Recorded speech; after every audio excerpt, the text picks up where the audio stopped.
Well, it's a Christmas episode that takes.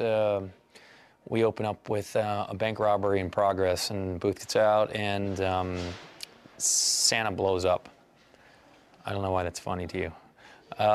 So Santa blows up, and there's evidence all over the place, and you know, we have to kind of figure out who the bomber was, why Santa blew up, and it takes us obviously on the Bones plot trail.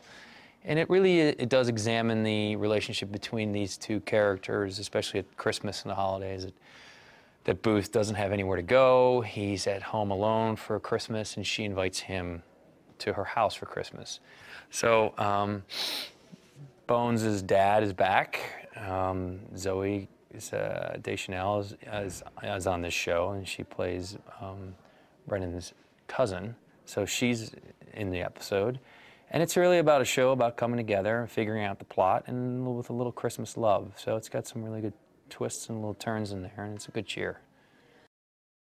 They're great. I mean, it's just an uncanny resemblance with the two of them. Their personality, their traits, their interests, you know, their passions. I mean, we just rehearsed the scene, so with them. So it was my first time seeing the two of them kind of actually work together. But when we actually do the scene, it'd be funny to see how they slip into their characters.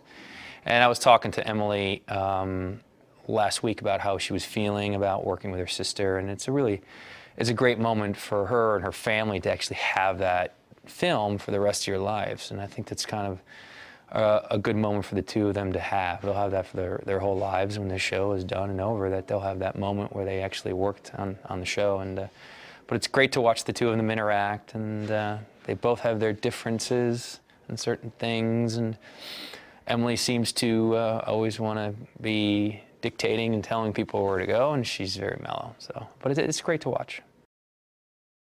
It's nice to see them all at the dinner table together as a family, as a unit, as the show is a unit in the family, which is nice always to have everyone together, and try to get everybody to stop talking before we start rolling is always a challenge. But it's great to see everyone at the same table celebrating a moment and also a scene.